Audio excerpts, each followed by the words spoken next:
Un péril politique inattendu pour Biden. Voilà le titre du Washington Post ce matin qui fait la une sur une affaire embarrassante pour le président américain. Oui, de nouveaux documents confidentiels retrouvés dans la résidence de Joe Biden.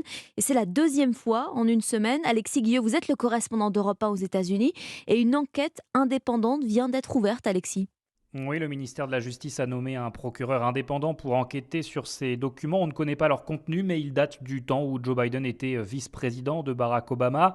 Un premier lot a été retrouvé dans un placard fermé à clé d'un bureau d'un think tank à Washington, une pièce utilisée par Joe Biden avant son élection.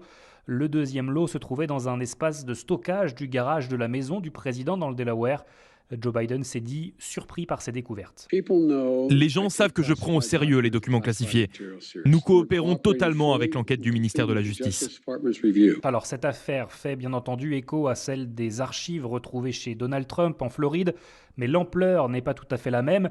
L'équipe Biden a remis immédiatement la dizaine de documents aux archives nationales alors qu'il avait fallu plusieurs relances, puis une perquisition du FBI pour mettre la main sur plus de 140 archives dans la résidence de l'ancien président conservateur. Mais l'embarras est aujourd'hui côté démocrate et les républicains dénoncent déjà un nouveau faux pas de l'administration Biden. Alexis Guilleux, correspondant d'Europe 1 aux États-Unis. 6h07, l'actualité sportive sur Europe 1. Avec d'abord les adieux de Thibaut Pinot. Dernière saison pour le cycliste français de 32 ans. Il prendra sa retraite après le Tour de Lombardie à l'automne prochain.